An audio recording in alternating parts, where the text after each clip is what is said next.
En temps normal, les touristes américains, russes ou encore brésiliens envahiraient les rues des principales villes italiennes en cette période estivale. Capri, par exemple, est l'une des destinations les plus prisées du pays, mais aujourd'hui la billetterie du ferry qui mène sur l'île est presque vide. La billetterie était autrefois pleine de visiteurs étrangers, tous étaient des étrangers. Aujourd'hui, vous ne pouvez en repérer que un ou deux. Il suffit de se rendre à bord du navire pour constater l'absence de visiteurs. À cette époque de l'année, ce ferry qui relie Naples à Capri devrait être bondé de touristes. La capacité du bateau est d'environ 600 passagers. Ces derniers jours, le bateau n'est rempli que de moitié en raison du manque de touristes étrangers. L'île a perdu son dynamisme et les commerçants le ressentent. Habituellement, 2 personnes travaillent au comptoir. En ce moment, je travaille seul et vous pouvez le voir par vous-même, il n'y a qu'une poignée de clients. Les Américains, les Russes et les Brésiliens sont les touristes les plus dépensiers sur l'île.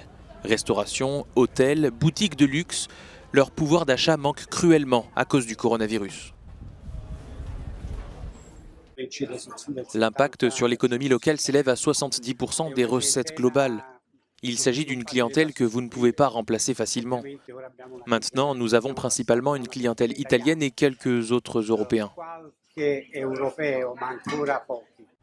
visites de groupe ont disparu, les touristes sont majoritairement italiens et allemands, et ils semblent s'accommoder de cette situation.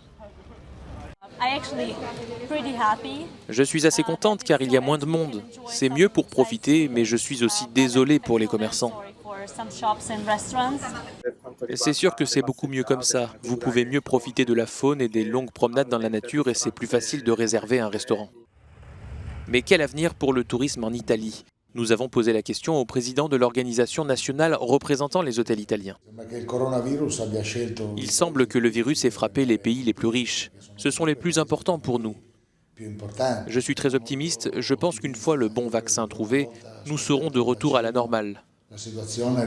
En fait, ceux qui n'ont pas pu venir en Italie en 2020 à cause du virus seront de retour en 2021.